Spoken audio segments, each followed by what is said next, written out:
بسم اللہ الرحمن الرحیم۔ السلام علیکم ناظرین، آپ دیکھ رہے ہیں حقائق آن لائن۔ ناظرین، آپ نے آئنسٹائن کا نام تو سنا ہوگا، جس کو 20ویں صدی کا سب سے بڑا سائنسدان تصور کیا جاتا ہے۔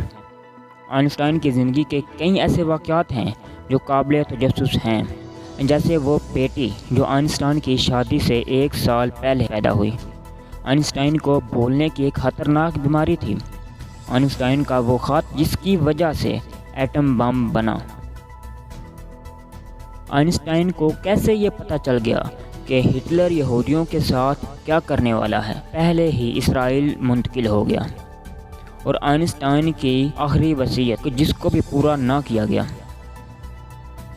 یہ سب اور بھی بہت کچھ ہے، لیکن مزید بات کرنے سے پہلے اگر ابھی تک آپ نے ہمارے چینل کو سبسکرائب نہیں کیا تو چینل کو سبسکرائب کر لیں اور بیل آئیکن کو پریس کرنا نہ بھولیں۔ ناظرین، آئنسٹائن کی پہلی بیٹی جس کا نام لیزرل تھا 1902 میں پیدا ہوئی۔ حالانکہ اس وقت آئنسٹائن کی شادی ابھی نہیں ہوئی تھی۔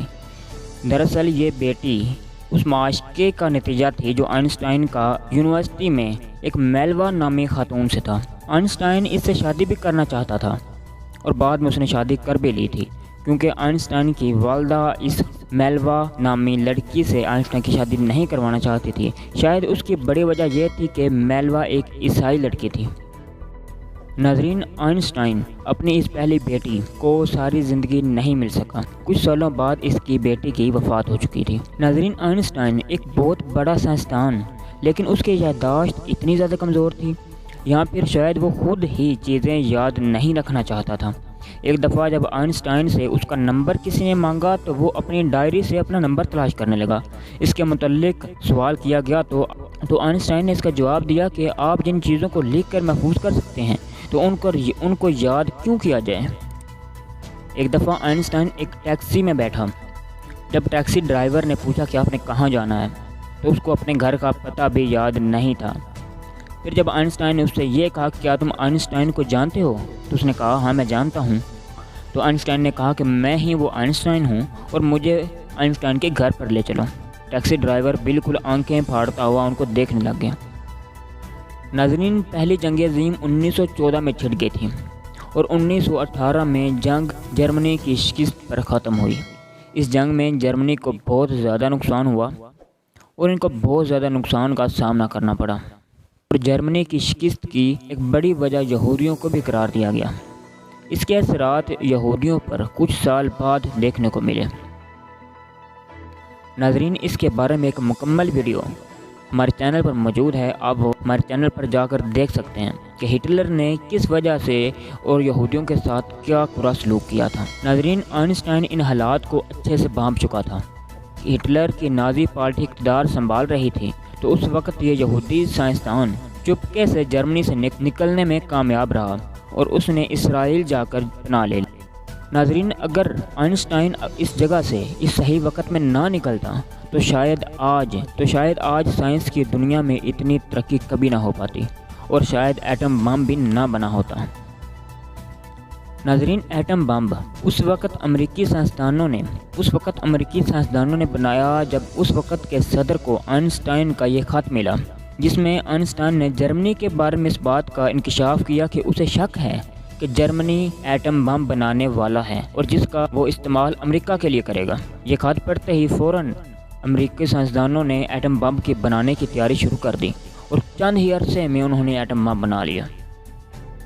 حالانکہ جرمنی اس بارے میں ابھی بالکل سوچ بھی نہیں رہا تھا، اور بعد میں آئنسٹائن کو اپنی اس غلطی کا احساس ہوا،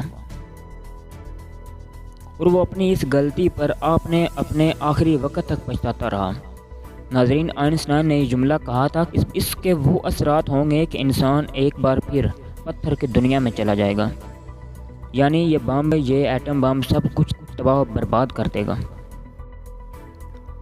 اس کے بعد آئنسٹائن جرمنی واپس کبھی نہیں گیا۔ آئنسٹائن کو جرمنی لوگوں سے سخت نفرت ہو گئی تھی۔ آئنسٹائن کو اسرائیل کا صدر بننے کی آفر بھی کی گئی تھی۔ آئنسٹائن کی وفات امریکی ریاست پرنسٹن میں ہی ہوئی۔ ناظرین، آئنسٹائن کی یہ وصیت تھی کہ اس کے مرنے کے بعد اس کے جسم کو جلا کر اس کی راکھ کو فضا میں اڑا دیا جائے۔ کیونکہ وہ جانتا تھا کہ اس کے مرنے کے بعد اس کے ساتھ کیا کیا جائے گا۔ لیکن وہی ہوا جس کا اس کو ڈر تھا۔ اس کے مرنے کے 24 گھنٹوں میں ہی اس کے جسم سے اس کے دماغ کو الگ کر لیا گیا،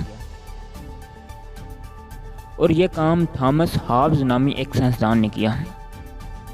پہلے کہا گیا کہ اس کا دماغ سائنسی اور تحقیقی مقاصد کے لیے نکالا گیا ہے، لیکن بعد میں اس کا یہ دماغ کسی کو بھی نہیں ملا۔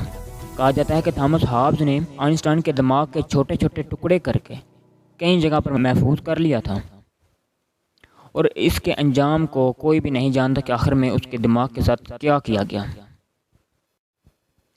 ناظرین، یہ تھی آج کی ایک انفارمیٹیو ویڈیو۔ امید ہے کہ ویڈیو آپ کو پسند آئی ہوگی، اور اگر کوئی ایسی بات جو ہم نہیں بیان کر سکے تو آپ ہمیں کمنٹ باکس میں اس کے بارے میں آگاہ کر سکتے ہیں۔ انشاءاللہ پھر ملتے ہیں کسی ایک اور نئی ویڈیو میں۔ اللہ حافظ ناصر۔